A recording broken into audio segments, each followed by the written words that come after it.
Bismillahirrahmanirrahim. Assalamualaikum warahmatullahi wabarakatuh. Selamat sore menjelang maghrib tentu saja dari kawasan ataupun wilayah Riyadh, Saudi Arabia. Dan selamat malam di Indonesia. Apa kabarnya Dusana Rana dan Rantau? Dan juga mungkin saja di tempat Dusana kali ini pada siang hari, sore hari, atau pagi hari. Apapun waktunya dan aktivitas Dusana mudah-mudahan dalam keadaan sehat walafiat dan tetap semangat dalam menjalankan aktivitasnya. Ya, Dusana Rana dan Rantau tidak terasa di hari ke 11 ya, bulan Maret 2024, di hari ini nih, hari Selasa ya. Hari Selasa atau hari Senin ini? Saya Hari sampai, Senin. oh ya, hari Senin ya. Hari Senin yang juga bertepatan 1 Ramadan 1445 Hijriah. Kita sudah menyambut bulan suci Ramadan, Ramadan Karim. Mubarak alaikum syahrul Ramadan. Ya, selamat Ramadan untuk kita semua. Kullu am wa antum bi khair. Dan kita juga mudah-mudahan di bulan yang penuh berkah ini, Dusana Rana dan Rantau, berkelimpahan keberkahan, kenikmatan, serta tentu saja kita mengharapkan pengampunan dari Allah Subhanahu wa Ta'ala. Sebagaimana kita ketahui, di bulan suci Ramadan adalah satu-satunya bulan yang penuh berkah, ya, yang lain juga penuh berkah ya. Dalam artian di sini segala ibadah kita dilipat gandakan, dan juga yang dinanti-nantikan oleh seluruh umat Muslim, karena itu tadi ada salah satu malam yang paling dinantikan, di mana di sana terdapat suatu pengampunan dari Allah Subhanahu wa Ta'ala, yakni malam Lailatul Qadar. Dan untuk itu, Radio Gebu Minang hadir seperti tahun-tahun lalu, hadir kali ini tadarus online Ramadan 1445 Hijriah, yang bersama seluruh pendengar Radio Gebu Minang di mana saja berada.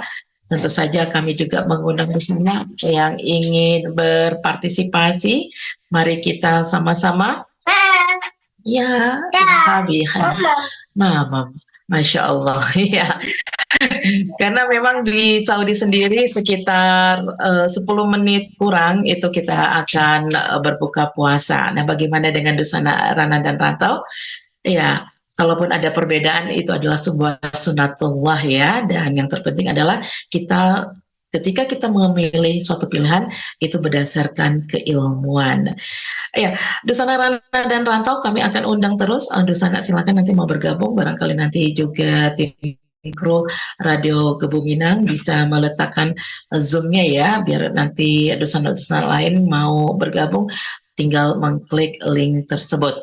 Baik, Dusana, sebelum kita memulai tadarus kita di hari pertama ini, dan mudah-mudahan nanti di malam terakhir Ramadan juga kita bisa khatam seperti tahun lalu, tidak ada salahnya kita untuk saling mengingatkan apa saja yang perlu kita persiapkan dalam menyambut bulan suci Ramadan ini. Jangan sampai Ramadan kali ini tidak lebih baik dari Ramadan lalu, dan kita berharap Ramadan ini adalah Ramadan yang terbaik untuk kita. Kita bisa memaksimalkan ibadah, mendapatkan pengampunan dari Allah Subhanahu wa Ta'ala, dan tentu saja di akhir hidup ataupun di akhir Ramadan ini kita mendapatkan predikat yang husnul khotimah, insya Allah. Nah, seperti saya kutip dari rumaisho.com, ada 3 bekal yang perlu kita persiapkan dalam menyambut Ramadan, yakni yang pertama adalah bekal ilmu. Iya, dan kenapa? Agar ketika kita menjalankan suatu ibadah berdasarkan suatu ilmu, itu akan jauh lebih bermanfaat, berfaedah, dan tidak asal-asalan atau ikut-ikutan.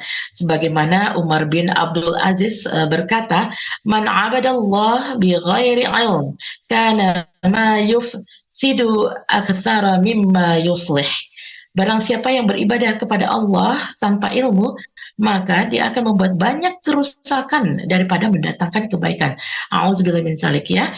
Al-Amru bil Ma'ruf halaman 15. Nah, jangan sampai Dusana Rana dan Rantau, apalagi sekarang sudah banyak teknologi ya, kemudahan media sosial, kita bisa mencari ilmu tersebut. Bagaimana sih kita bisa memaksimalkan Ramadan kali ini?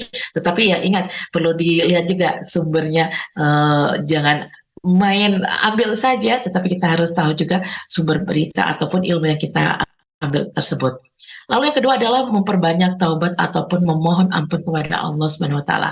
Seperti yang kita ketahui manusia itu tempatnya salah, dan tentu saja setiap doa yang kita yang kita ucapkan di bulan suci Ramadan ini, itu akan Allah ijabah insya Allah sesuai dengan keikhlasan dan keteguhan kita, ya kan, memohon ampun Allah Subhanahu wa taala. Dan ya banyak sekali ya doa-doa yang bisa kita bacakan, insya Allah di pertemuan berikutnya akan kita berikan satu persatu. Lalu yang ketiga adalah banyak memohon kemudahan dari Allah. Nah ini dia, kadang kita hanya meminta ampunan, terus kita meminta misalnya, ya Allah berikan aku kekayaan, tapi kita lupa, berikan aku kemudahan untuk mencapai kekayaan tersebut misalnya ya. Nah kita memang perlu Dusana Rana dan Rantau, saatnya kita benar-benar menghambakan diri kita di bulan suci Ramadan ini agar keberkahan dan tentu saja kenikmatan di bulan suci Ramadan dapat kita rasakan. Itu sekilas pengantar dari Mela, dan mudah-mudahan nanti kita juga bisa saling berbagi ya di Tadarus Online Ramadan kali ini. Dan alhamdulillah di studio kami sudah hadir masing-masing peserta Tadarus, dan tentu saja sebelumnya kami ucapkan jazakumullah khairan katsiran, dan dosanya yang mendengarkan baik itu dari YouTube maupun dari aplikasi Radio Kebuminan, selamat menyimak. Anda bergabung pahalanya besar, mendengar pun mendapatkan pahala insya Allah ya. Kita sapa terlebih dahulu sebelum kita lanjut. Ada Mande Tati dari Mande Minang Mancanegara yang berdomisili di Belanda. Assalamualaikum warahmatullahi wabarakatuh. Waalaikumsalam warahmatullahi wabarakatuh, Mande Mela. Iya, selamat menyambut bulan suci Ramadan ya, Mande Tati. Insya Allah, amin, amin, amin, amin. Iya, dan juga ada Mak Eri yang, wah ini pendengar setia sekali nih. Selain Mande Tati ada Mak Eri di Jakarta juga. Terus ada siapa nih, Pak Desrianto ya, yang insya Allah bergabung. Jadi nanti tekniknya seperti biasa kita akan baca bergilir. Satu orang itu dua halaman ya, atau satu lembar ya kan, nanti secara bergantian, dan kita targetnya satu pertemuan satu juz seperti itu. Dan bagi yang bergilir silakan menyalakan mic-nya, dan yang lainnya boleh untuk di unmute terlebih dahulu. Kita akan mulai di surah Al-Fatihah, dan kali ini insya Allah Mela akan memulai. Dan disclaimer dulu ya, tentu saja kita masih banyak belajar nih ya, Dusana Rana dan Rantau, dan mudah-mudahan nanti ada salah satu ustadz yang berkenan untuk hadir ya, menyimak bacaan kita seperti itu, atau juga bisa memberikan komentarnya, koreksiannya melalui kolom komentar ya, dengan tentu saja masukan-masukan yang bermanfaat dan membangun ya kan, dan kita hindarkan untuk saling menghujat ya, Dusana Rana dan Rantau. Dan terakhir juga jangan lupa like, subscribe ya, bunyikan loncengnya dan ditonton ya kan, dan di share YouTube channel Radio Kebuminan. Itu bagian dari support dan semangat kami untuk selalu berkarya. Baik, kita dengan menyebut nama Allah yang Maha Pengasih lagi Penyayang, kita ta'awudz bersama dan membaca basmalah serta membaca surah Al-Fatihah bersama-sama, atau saya saja ini udah Asbi? Oke, sendiri saja ya. Baik, kalau begitu. Dan terima kasih sebelumnya sekali lagi, jazakumullah khairan katsiran, barakallahu fikum. Kita mulai ya. A'udzu billahi minasy syaithanir rajim. Bismillahirrahmanirrahim. Alhamdulillahi rabbil alamin. Ar-Rahmanir Rahim. Maliki yaumiddin. Iyyaka na'budu wa iyyaka nasta'in.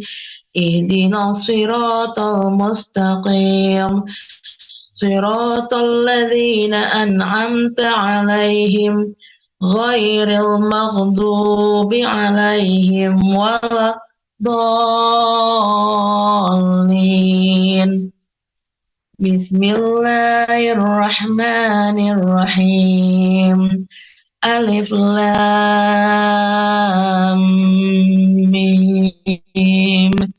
ذلك الكتاب لا ريب فيه هدى للمتقين الذين يؤمنون بالغيب ويقيمون الصلاة ومما رزقناهم ينفقون والذين يؤمنون بما أنزل إليك وما أنزل من قبلك وبالآخرة هم يوقنون أولئك على هدى من ربهم وأولئك هم المفلحون. Bersama Rana dan Rantau, insya Allah dilanjutkan oleh Madia Tati dan saya untuk sesaat undur diri karena alhamdulillah di Saudi Arabia sudah tiba saatnya untuk berbuka puasa di 1 Ramadan 1445 Hijriah. Untuk itu, Mila pamit undur diri. Mohon maaf lahir batin. Semangat Ramadan, semangat beribadah, dan semoga Allah berikan keberkahan. Wassalamualaikum warahmatullahi wabarakatuh. Silakan. Selamat berbuka, Made Mela. Terima kasih. Oke ya. A'udzu billahi minasyaitonir rajim. Bismillahirrahmanirrahim. Innal ladzina kafaru sawa'un 'alaihim أأنذرتهم أم لم تنذرهم لا يؤمنون ختم الله على قلوبهم وعلى سمعهم وعلى أبصارهم غشاوة ولهم عذاب عظيم ومن الناس من يقول آمنا بالله وباليوم الآخر وما هم بمؤمنين يخادعون الله والذين آمنوا وما يخدعون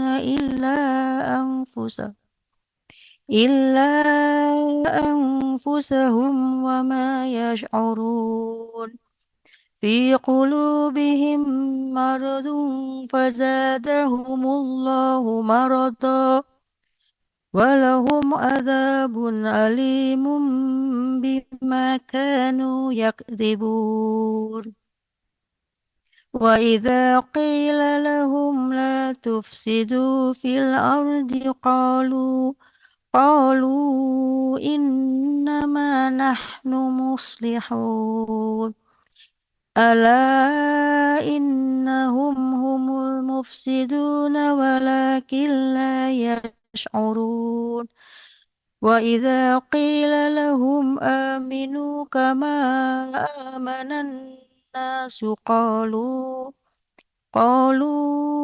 أنؤمن كما آمن السفهاء ألا إنهم هم السفهاء ولكن لا يعلمون وإذا لقوا الذين آمنوا قالوا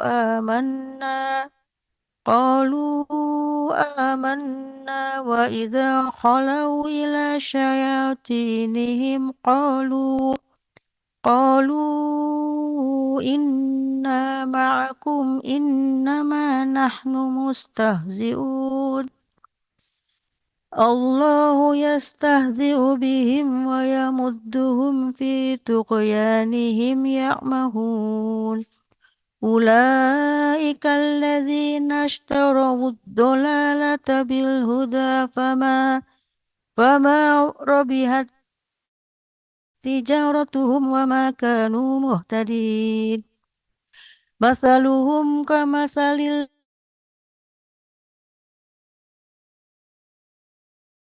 الذي استوقد نارا فلما أضاءت ما حوله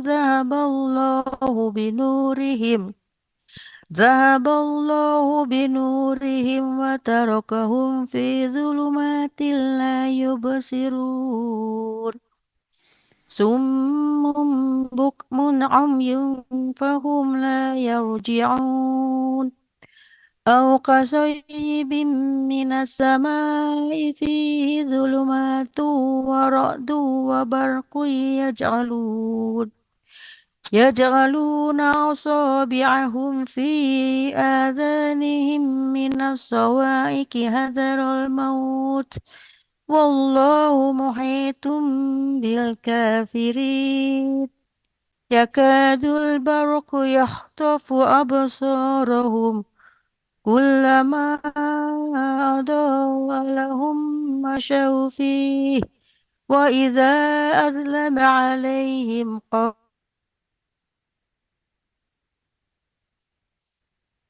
قاموا ولو شاء أبصارهم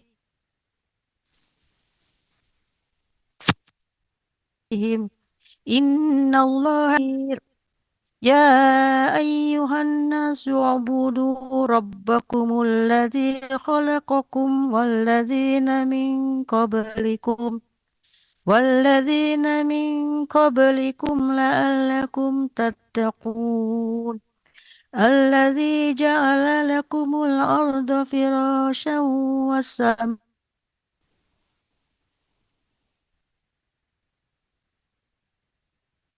بناء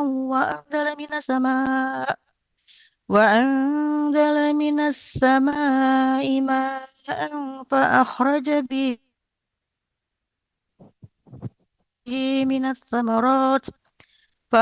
به من الثمرات رزقا لكم فلا تجعلوا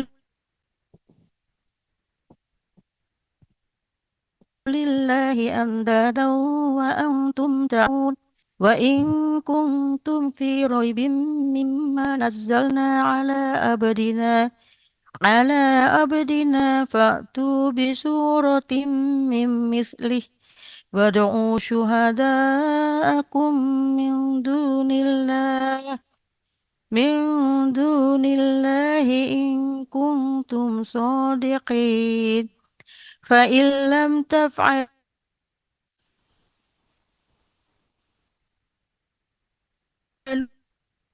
وقودها الناس والحجارة أعدت للكافرين Sadaqallahul azim. Silakan yang lanjut yang lainnya.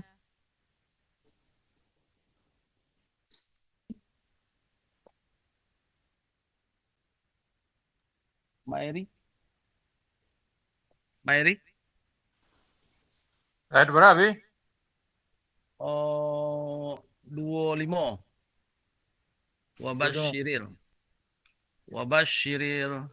Wabashiril ladzi. أعوذ بالله من الشيطان الرجيم. Kamera Mary. Kamera Adobe.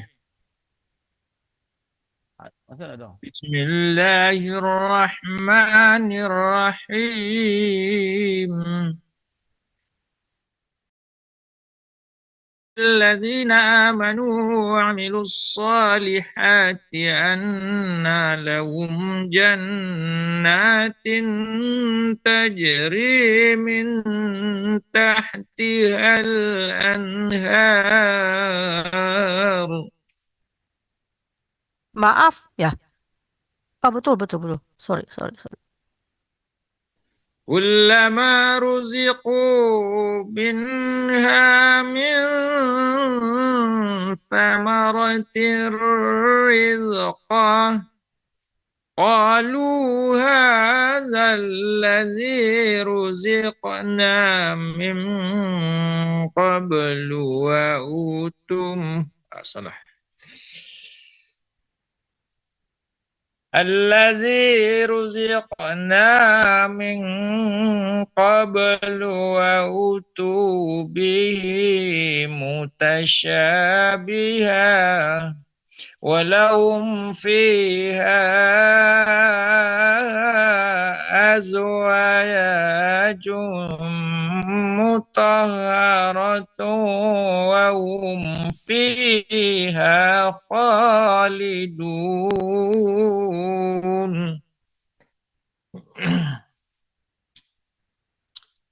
إن الله لا يستحيي أن يضرب مثلا ما بعوضة فما فوقها فأما الذين آمنوا فيعلمون أنه الحق من ربهم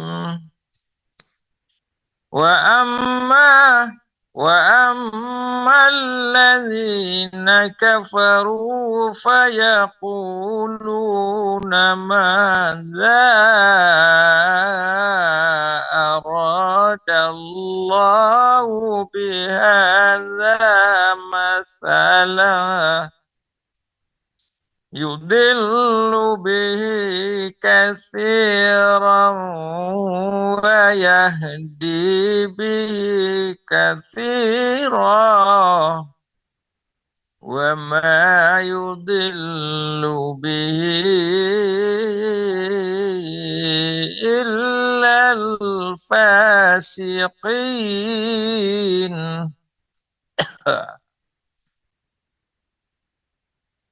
الذين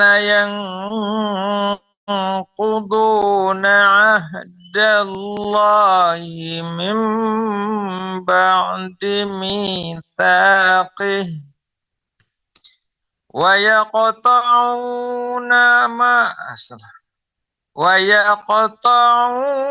ما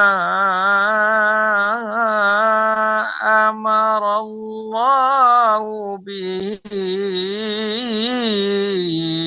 أن يوصل ويفسدون في الأرض أولئك هم الخاسرون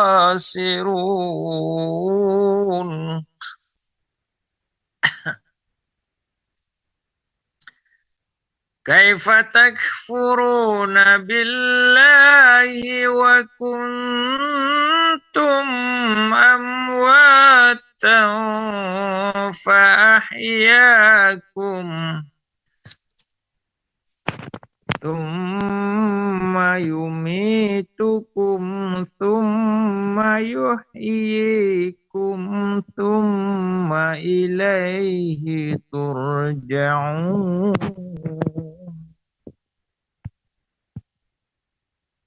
والذي خلق لكم ما في الأرض جميعا ثم استوى إلى السماء فسواهن سبع سماوات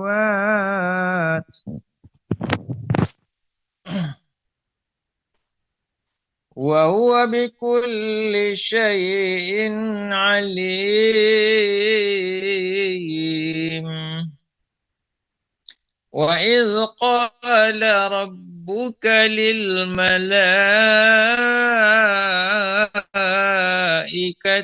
إني جائل في الأرض خليفة قالوا أتجعل فيها قالوا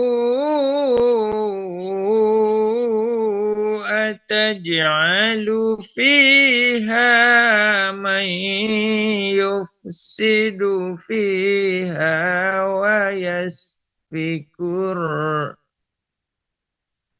ويسفك الدماء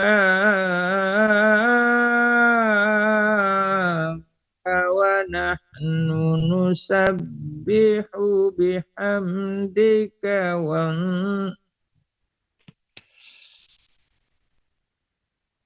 ونحن نسبح بحمدك ونقدس لك قال إني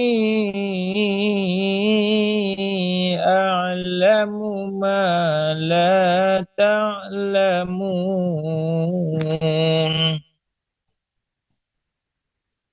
وعلم آدم الأسماء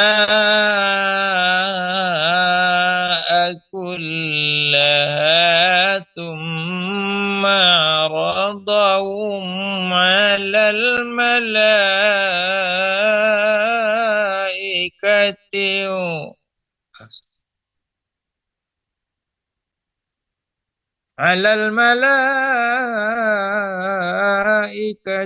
فقال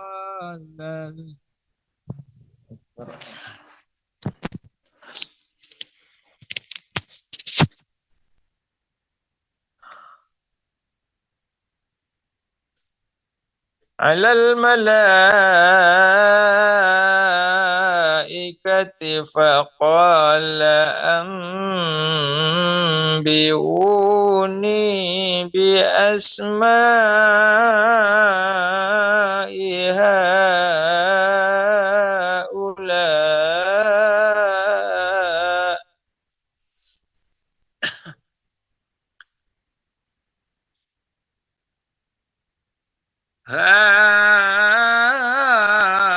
هؤلاء إن كنتم صادقين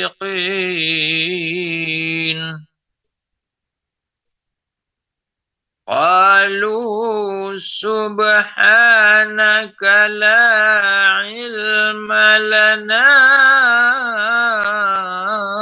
إلا ما علمتنا إنك أنت العليم الحكيم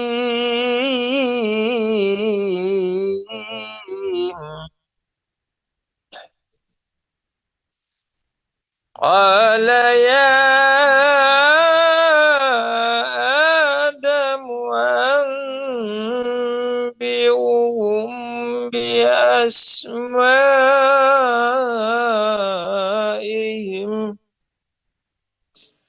فلما أنبأهم بأسمائهم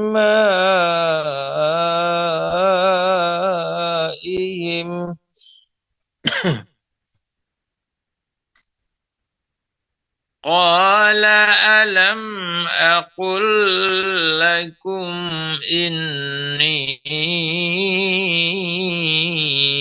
أعلم غيب السماوات والأرض وأعلم ما تبدون وما كنتم تكفرون وأعلم ما تبدون وما كنتم تكتمون صدق الله العظيم. Udah, Bi? Hilang.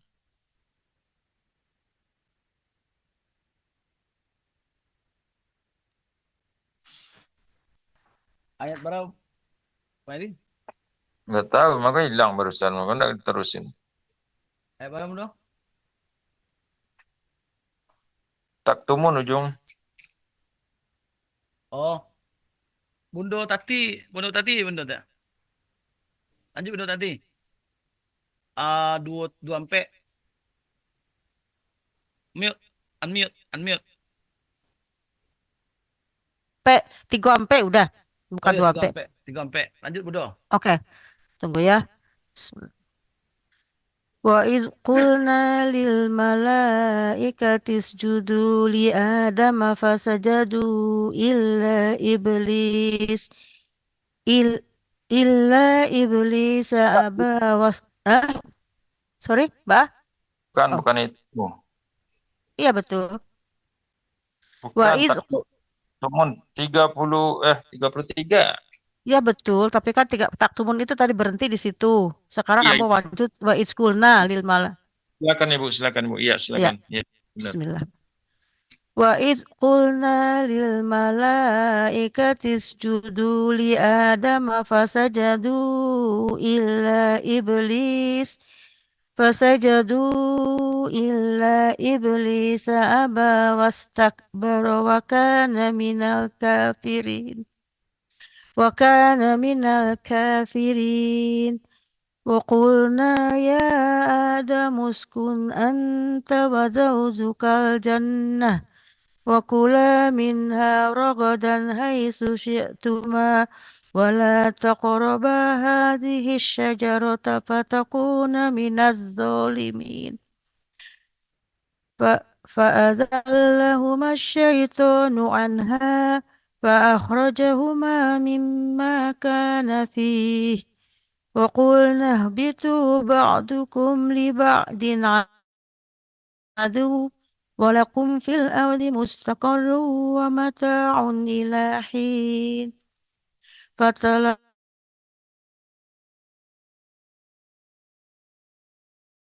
تاب عليه إنه هو التواب الرحيم قلنا اهبطوا منها جميعا فإما يأتينكم مني هدى فمن تبع هداي فلا خوف عليهم ولا هم يحزنون والذين كفروا وكذبوا بآياتنا أولئك أصحاب النار هم فيها خالدون يا بني إسرائيل اذكروا نعمتي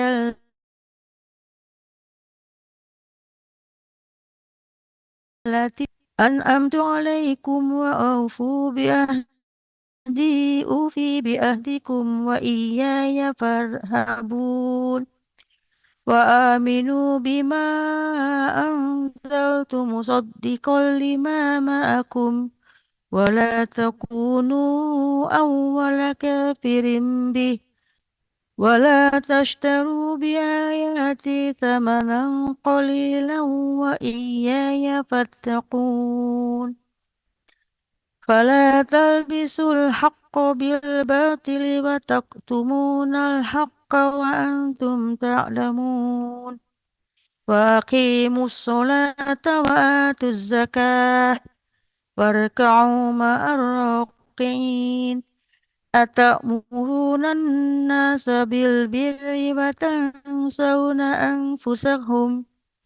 وتنسون أنفسكم وأنتم تتلون الكتاب أفلا تعقلون واستعينوا بالصبر والصلاة وإنها لكبيرة إلا على الخاشعين الذين يظنون أنهم ملاقو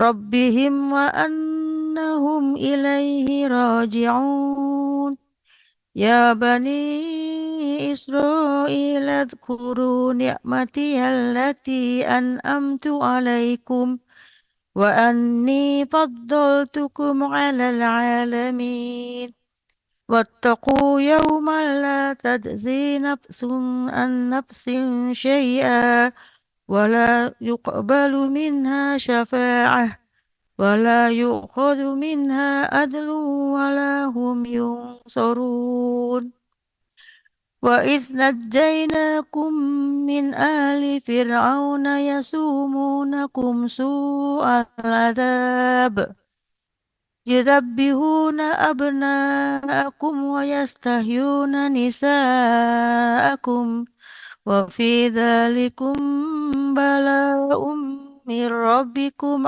عظيم وإذ قرقنا بكم وإذ وإذ قرقنا بكم البحر فأنجيناكم وأغرقنا آل فرعون وأنتم تنظرون وإذ وعدنا موسى 40 ليلة ثم اتخذتم الإجل من بعده وأنتم ظالمون ثم عفونا عنكم من بعد ذلك لعلكم تشكرون وإذ آتينا موسى الكتاب والفرقان لعلكم تهتدون وإذ قال موسى لقومه يا قوم إنكم ظلمتم أنفسكم إنكم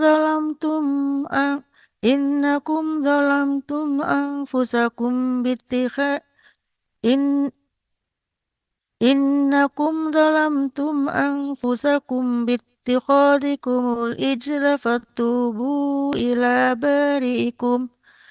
فتوبوا إلى بارئكم فاقتلوا أنفسكم ذلكم خير لكم عند بارئكم فتاب عليكم إنه هو التواب الرحيم وإذ قلتم يا موسى لن نؤمن لك حتى نرى الله جهرة فأخذتهم الصاعقة وأنتم تنظرون ثم بعثناكم من بعد موتكم لعلكم تشكرون وظللنا عليكم الغمام وأنزلنا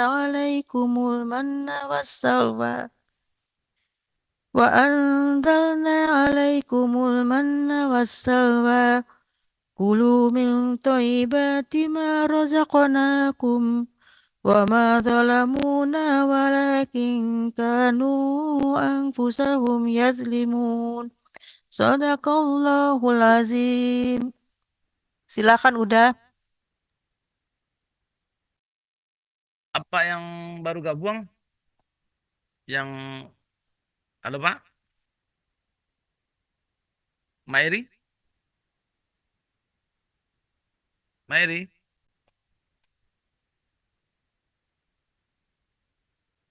A'udzu billahi minasy syaithanir rajim. Bismillahirrahmanirrahim. وإذ قلنا ادخلوا هذه القرية فكلوا منها حيث شئتم رغدا وادخلوا الباب سجدا وقولوا خطة نغفر لكم خطاياكم وسنزيد المحسنين فبدل الذين ظلموا قولا غير الذي قيل لهم فأنزلنا على الذين ظلموا رجزا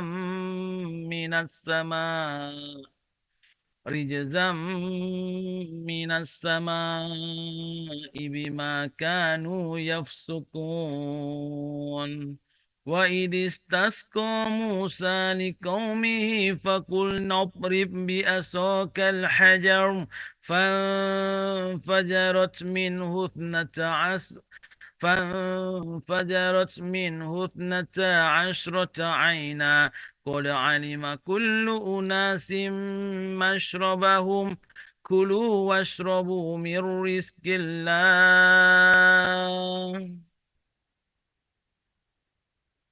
كلوا واشربوا من رزق الله ولا تأثوا في الأرض مفسدين وإذ قلتم يا موسى لن نصبر على طعام واحد فادع لنا ربك يخرج لنا مما تنبت الأرض من بقلها وكثائها وفومها وعدسها وبصلها قال أتستبدلون الذي هو أدنى بالذي هو خير اهبطوا مصرا فإن لكم ما سألتم وضربت عليهم الذلة والمسكنة وباءوا بغضب من الله ذلك بأنهم كانوا يكفرون بآيات الله ويقتلون النبيين بغير الحق ذلك بما عصوا وكانوا يعتدون إن الذين آمنوا والذين هادوا والنصارى والصابئين من أمن إن الذين آمنوا والذين هادوا والنصارى والصابئين من آمن بالله واليوم الآخر وعمل صالحا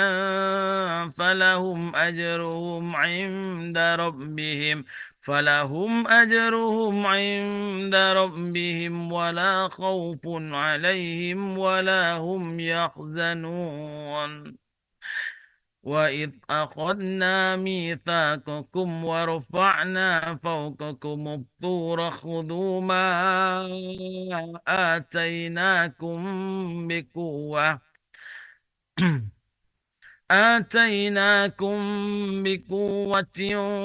واذكروا ما فيه لعلكم تتقون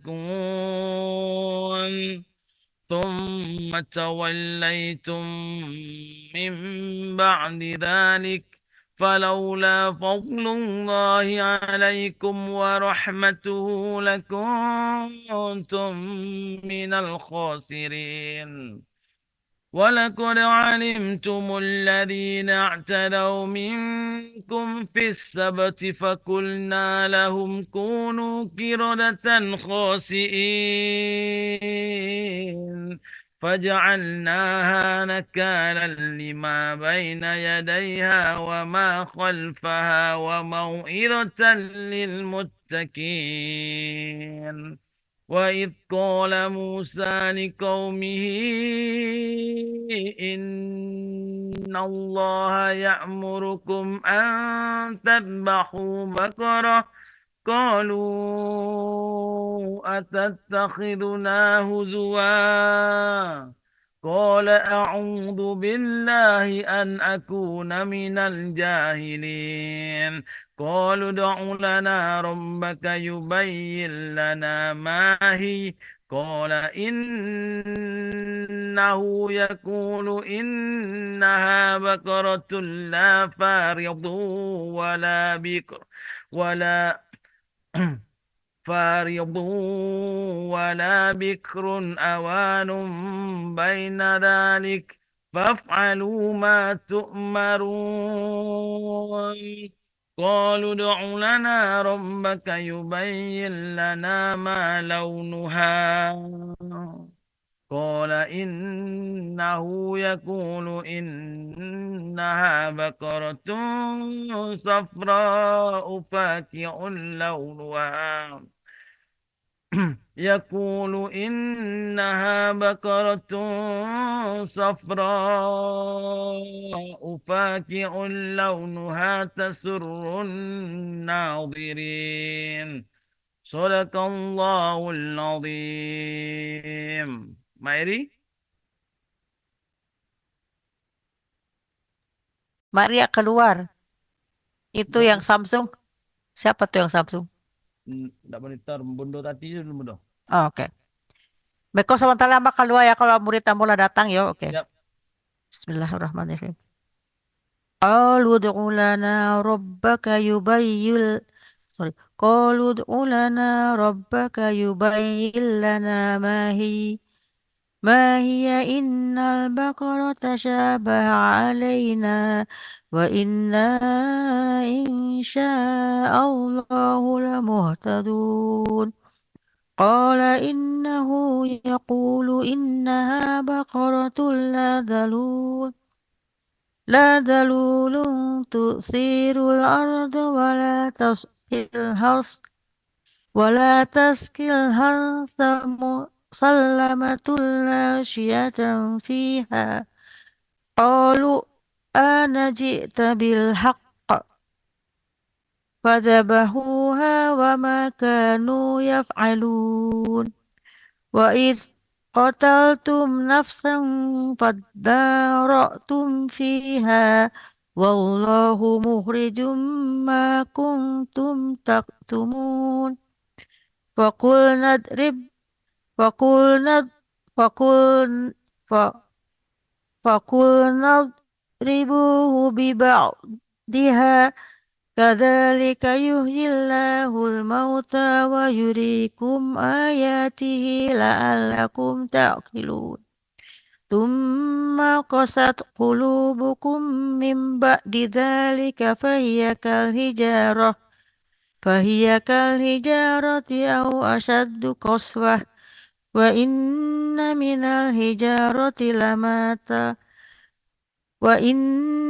الحجارة لما يتفر وإن من الحجارة لما يتفرج منه الأنهار وإن منها لما يشقق فيخرج منه الماء وإن منها لما يهبط من خشية الله وما الله بغافل عما تعملون أفتطمعون أن يؤمنوا لكم وقد كان فريق منهم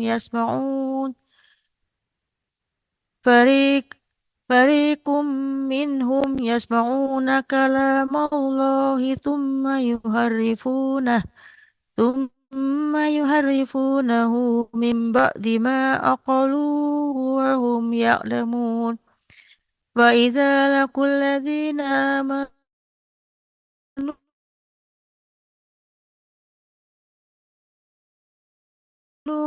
قالوا أتحدثونهم بما فتح الله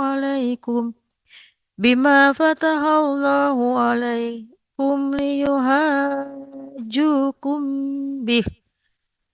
ليهاجوكم به عند ربكم أفلا تعقلون أولا يعلمون أن الله يعلم ما يسرون وما يعلنون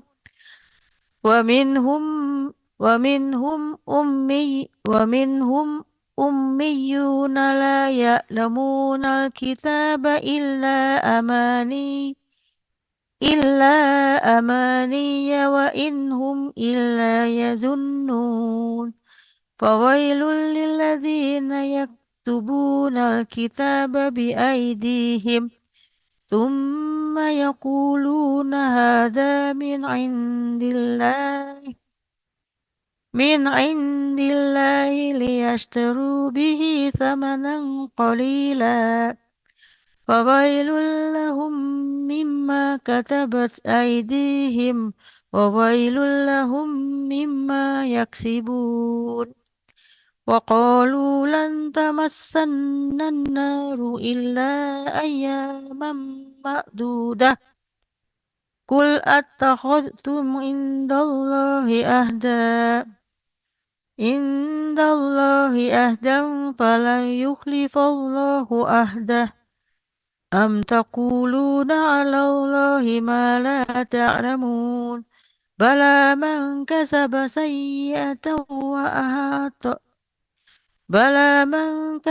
سيئة وأحاطت به خطيئته فأولئك أصحاب النار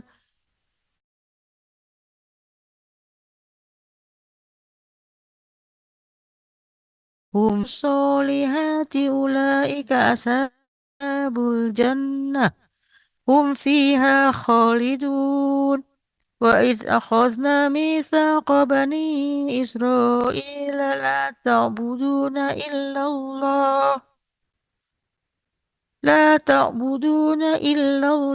وبالوالدين إحسانا وذي القربى واليتامى والمساكين وقولوا للناس حسنا وأقيموا الصلاة وآتوا الزكاة ثم توليتم إلا قليلا منكم وأنتم معرضون. Satu lagi ya udah, cek lah ya. وإذ أخذنا ميثاقكم لا تسفكون دماءكم ولا تخرجون أنفسكم من دياركم ثم أقررتم وأنتم تشهدون ثم أنتم هؤلاء تقتلون أنفسكم وتخرجون فريقا منكم من ديارهم تظاهرون عليهم بالإثم والعدوان وإن يأتوكم أسارى تفادوهم وهو محرم عليكم إخراجهم أفتؤمنون ببعض الكتاب وتكفرون ببعض فما جزاء من يفعل ذلك منكم إلا خزي في الحياة الدنيا ويوم القيامة يردون إلى أشد العذاب وما الله بغافل عما تعملون أولئك الذين اشتروا الحياة الدنيا بالآخرة فلا يخفف عنهم العذاب ولا هم ينصرون ولقد آتينا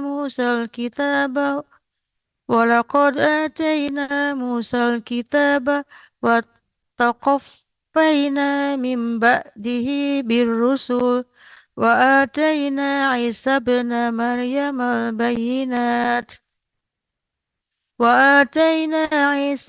مريم البينات وأيدناه بروح القدس أفكلما جاءكم رسول بما لا تهوى أنفسكم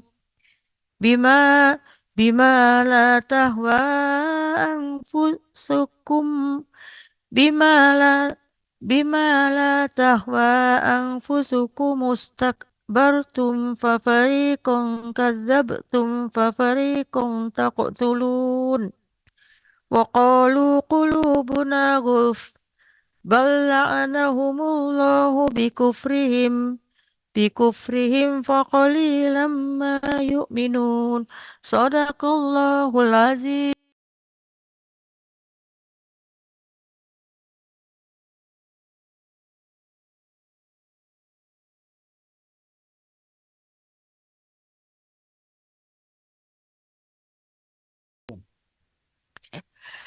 Assalamualaikum warahmatullahi wabarakatuh. Terima kasih kepada yang telah mengikuti acara tadarusan malam pertama ini bersama kami Radio Gebu Minang. Hari ini adalah hari pertama di sebagian bumi lainnya, sedangkan di Indonesia baru besok diadakan puasa. Kami mengucapkan selamat menunaikan ibadah puasa. Semoga dimudahkan segala urusannya dan kita bisa meraih kebaikan yang hanya ada di dalam bulan suci Ramadan. Kami dari Radio Gebu Minang dan saya dari Mandeh Minang Mancanegara mengucapkan terima kasih. Assalamualaikum warahmatullahi wabarakatuh. Sampai kita jumpa lagi insya Allah besok atau di kesempatan lain. Assalamualaikum warahmatullahi wabarakatuh.